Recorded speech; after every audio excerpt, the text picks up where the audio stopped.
Roller Coasters Explained with Mr. Roller Coasters. Rocky Mountain Construction is dominating the coaster world right now. They've been opening multiple coasters a year since 2011 when they opened their first project, New Texas Giant. New Texas Giant stands at 153 feet tall, 65 miles an hour, and has a 79-degree drop. It was converted into a hybrid coaster from a 143-foot pretty tall wooden coaster. That coaster changed everything. After New Texas Giant, 11 RMCs were built before their first hypercoaster. A hypercoaster is between 200 and 299 feet tall. Some will argue that their 200-footers are not hypercoasters because they have inversions, but technically they are because they are over 200 feet tall, and they aren't even close to 300 feet. The first hybrid coaster was introduced on May 5, 2018. This coaster was Steel Vengeance at Cedar Point.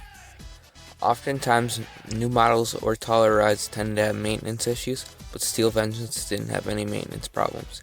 The only problem that occurred was when a train bumped into another in the station traveling 5 miles an hour.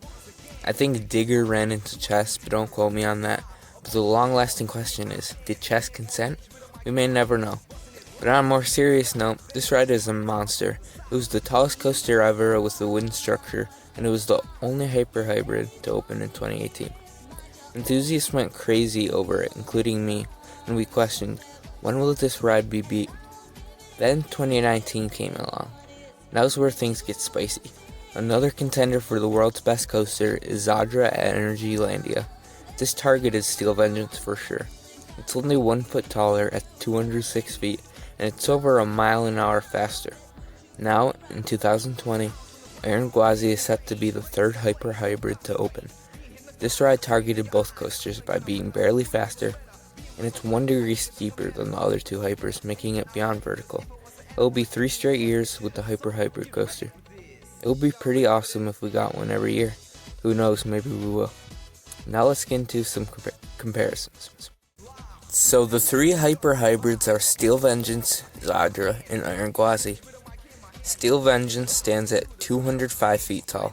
Zadra stands at 206 feet tall, and Gwazi stands at 206 feet tall. Steel Vengeance has a 200-foot drop, Zadra has a 204 feet drop, and Gwazi has a 206-foot drop.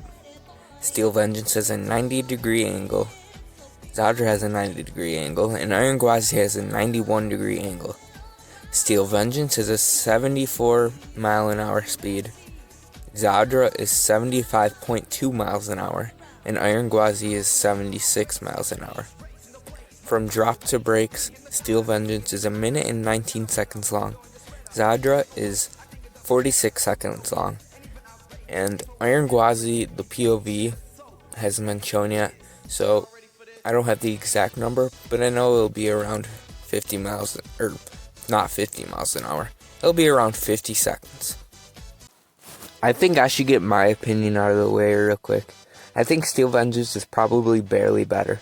The logic is because it's only 1 foot shorter, 1 degree less steep than Gwazi, same angle as Zadra, only 1 to 2 miles an hour slower, and it's 30 seconds longer.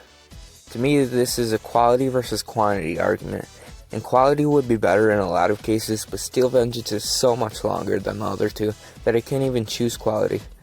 Let me know what you think in the comments. The downside of Steel Vengeance compared to the other two is it's slower and longer, which causes worse pacing. Because even though it's just a hair slower, that matters a lot when it comes to pacing. Pacing on Gwazi and Zadra is key. Now inversions. Gwazi and Zadra have 3 inversions, and all of them look amazing. Steel Vengeance has 4, and it's able to have 4 because it's a lot longer. Its inversions are extremely cool too because it inverts inside the structure like none other. Now let's go through the POVs. First up is Steel Vengeance. You have the 2 bunny hills before the lift hill. Then you got the 200-foot and 90-degree drop, speed hill, the top hat.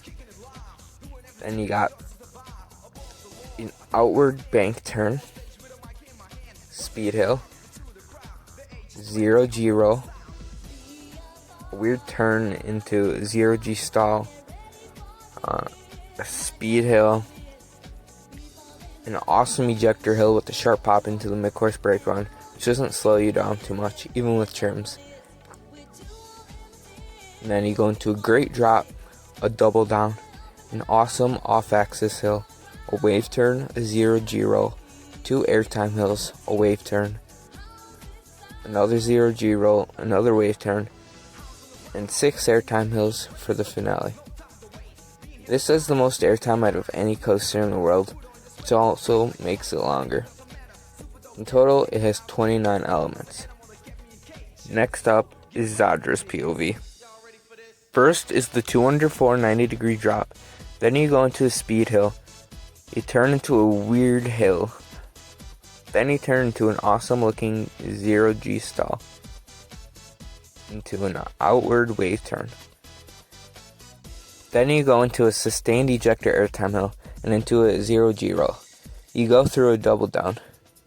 Then an I-305 lake turn and another 0G roll. It's an awesome whip into the brakes. It has a total of only 10 elements. Lastly is Iron Gwazi. You start with a 206 91-degree drop, and then you go into another weird turn into a hill, just like Zadra, just without the first speed hill. After, you turn right into a 0G roll, which looks really intense in the animation. Hopefully it looks this good in real POV. Then you go through a cutback or wave turn or whatever it is. Then a Zadra, like outward wave turn. Then into an awesome looking wave turn, into a 0G stall, then a twisted ejector hill, then a couple more ejector airtime hills, hop into another strong looking airtime hill, and then the ride's over. This is also 10 elements. Now after looking at all the elements, we know how many, and Steel Vengeance is 9 more than the other 2 combined. Steel Vengeance is far above them as far as relentless rides because of the length, and I can say that without having ridden Iron Gwazi yet, or Zadra. It's just a fact because Iron Gwazi is so much shorter. Zadra will be the longer ride because it's not as fast, only 0.8 miles an hour slower, but it's also over 4,300 feet long, when Iron Gwazi is only 4,075 feet long. How would I rank them? Well, I've only ridden Steel Vengeance, and it's my number 1 for sure. But Zadra and Iron Gwazi look extremely close to it. Real quick, I want to mention my problem with Wonder Woman and Iron Rattler, is the length. So my point is, I know that the other 2 rides will be too short to dethrone Steel Vengeance for hyper hybrids. Length is a factor to me usually. My prediction for how I would rank the 3 is number 3 Zadra, number 2 Iron Gwazi, and number 1 Steel Vengeance. They all look like great rides. I have them ranked at number 1, number 3, and number 4.